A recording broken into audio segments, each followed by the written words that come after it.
baik ketaatan di hadapan Allah maupun kebaikan di hadapan manusia. Karena apa? Karena sesungguhnya Allah Ta'ala mengatakan di dalam Al-Quran, wa ta'awanu 'alal birri wat taqwa wa la ta'awanu 'alal ismi wal 'udwan. Bertolong-tolonganlah kamu dalam kebajikan dan takwa, dan janganlah kamu bertolong-tolongan dalam dosa dan kemaksiatan. Maka kita dituntut yang hidup ini adalah saling tolong menolong. Saling tolong menolong kita di antara manusia. Karena tidak ada ruginya kita saling tolong menolong. Jangan pernah kita berpikir, nambalasan aku menolong kawan tu. Tak ada manfaatnya. Percumanya itu terkadang. Tapi ingat, sekecil apapun yang kita lakukan, itu pasti akan ada nilainya, akan ada pahalanya di hadapan Allah Subhanahu wa Ta'ala. Hari ini kita tolong dia. Jangan pala kita berharap dia yang menolong kita, tetapi pasti ada yang lain akan menolong kita. Karena begitu kita dengan alamak, cuma yang kelak kang sama dia tukangnya. Nanti dia tolongnya kulo. Jangan pala harapkan dia pala menolong awak. Nah lain pasti akan menolong kita. Inilah dia. Kenapa? Karena sangat pentingnya. Maka sangat pentingnya yang namanya ibadah tolong menolong ini bermanfaat kita di hadapan manusia, di hadapan masyarakat. Maka pernah suatu ketika dalam riwayat diceritakan, sangkinkan pentingnya menolong, membantu kesusahan orang lain. Maka kata Rasulullah Shallallahu Alaihi Wasallam, barang siapa memenuhi kebutuhan atau menolong orang lain, maka itu lebih mulia daripada iktikaf di masjidku ini 1 bulan. Maka pernah suatu ketika di dalam sejarah diceritakan bahwasanya Abu Hurairah radhiyallahu an sedang iktikaf. Iktikaf itu apa? Berdiam diri di masjid, Apa yang dilakukan? Ibadah sunnah, bertasbih, berzikir, membaca Al-Qur'an. Dari suatu ketika Abi Hurairah radhiyallahu an sedang beriktikaf, dilihatnya di sudut pojok masjid ada orang yang sedang sedih menangis, seorang pemuda. Dihentikannya iktikafnya nih, Bu. Dihentikannya baca Al-Qur'annya, dihentikannya tasbihnya, dihentikannya beribadah demi untuk menghampiri laki-laki yang sedang kesusahan tadi itu. Maka didatanginya laki-laki tadi. Wahai Tuan, kenapa engkau bersedih? Maka diceritakan laki-laki inilah tadi apa persoalan yang sedang dialaminya. Sampaikannya kepada Abi Hurairah. Kemudian Abi Hurairah mengajak laki-laki itu keluar. Ayo kita selesaikan persoalanmu. Lalu Abi Hurairah radhiyallahu an ditanya oleh laki-laki tadi, wahai Tuan, kenapa engkau menghentikan iktikafmu beribadah di Masjid Nabawi ini? Masjid Nabawi itu, Bu, masjid yang dibangun Rasulullah Sallallahu Alaihi Wasallam, Masjid Nabi Sallallahu Alaihi Wasallam.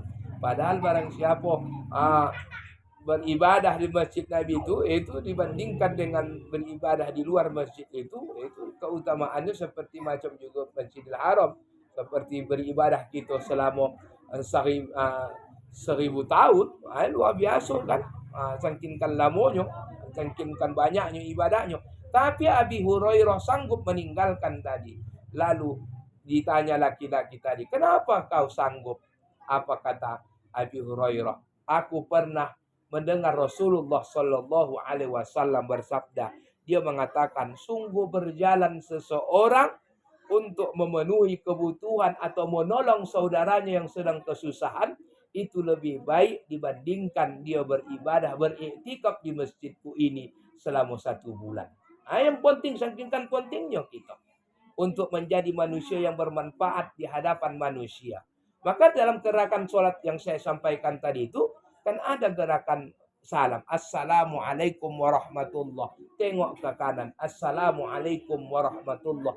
Tengok ke kiri. Maknanya saya sampaikan tadi bahwasanya kita ini adalah hidup makhluk sosial, saling membutuhkan, saling asah, saling asih, dan saling asuh.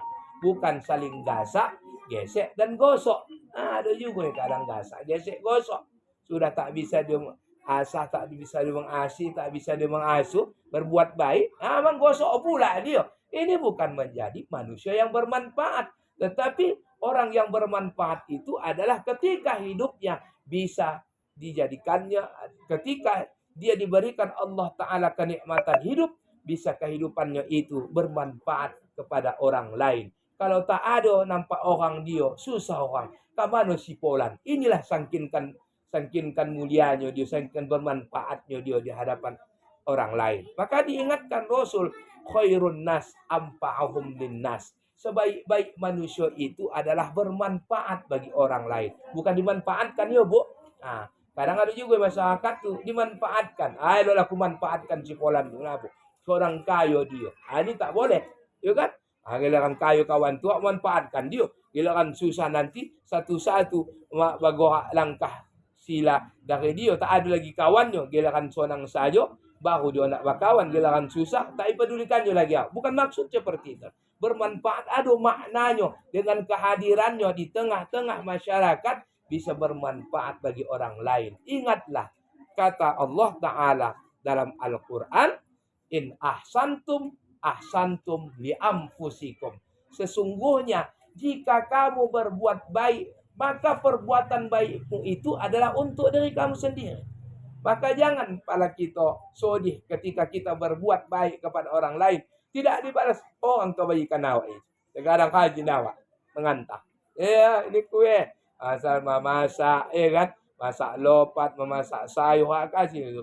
Giliran pulang lakinya dari laut, dilewatinya awak, jangan pada awak sedih. Ya kan? Kadang ada begitu, Bu, iya kan? Sampai rumah awak sering awak kaji. Masalahnya tak nampak awak pula lewati pula rumah awak, kan begitu kan?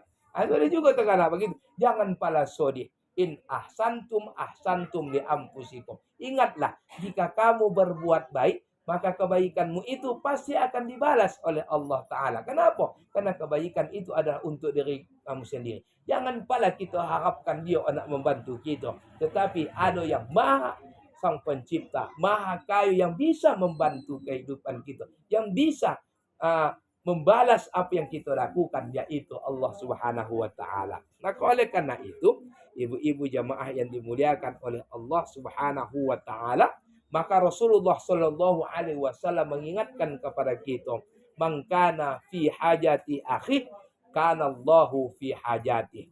Barang siapa membantu keperluan saudaranya, maka Allah pasti akan membantu keperluannya. Ini. Kenapa? Karena kebaikan itu bukan cuma hanya dibalas Allah di dunia, tetapi nanti akan dibalas oleh Allah Ta'ala di akhirat. Ketika kita membantu, ketika kita menolong orang di dunia ini, maka ingatlah nanti pada hari pembalasan kita akan ditolong oleh Allah Subhanahu wa Ta'ala. Ketika kita di dunia ini bisa membantu kesusahan, memudahkan urusan orang lain, maka ingatlah nanti pada hari pembalasan kita untuk masuk ke dalam surganya Allah Ta'ala, akan dimudahkan jalan kita untuk menuju surganya Allah Subhanahu wa Ta'ala. Maka kalau umpamanya ada jabatan awak, ya kan, bisa awak membantu orang, bantu saja, Bu. Bantu saja. Jangan pada kita mengharapkan wani piro, ada canyo, bukan. Jangan.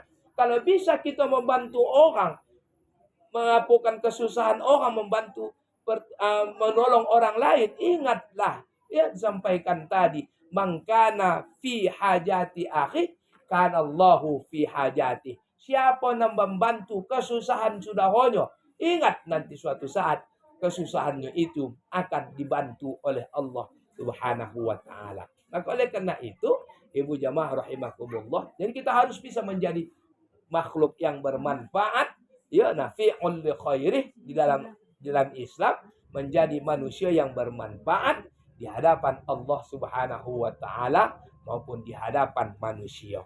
Selanjutnya, ibu jamaah yang dimuliakan oleh Allah Subhanahu wa Ta'ala, lalu bagaimana bisa kita menjadi apa yang kita lakukan sehingga kita apa yang kita wujudkan sehingga kita menjadi manusia yang bermanfaat di hadapan manusia? dengan apa yang bisa kita lakukan. Dengan cara apa bisa kita lakukan sehingga kita menjadi orang yang bermanfaat di hadapan manusia. Yang pertama bisa kita lakukan sehingga kita menjadi orang yang bermanfaat adalah dengan ilmu yang kita miliki. Ibu jamaah dimuliakan oleh Allah Subhanahu wa taala, ilmu itu adalah titipan Allah. Ya. Ilmu itu adalah titipan Allah. Maka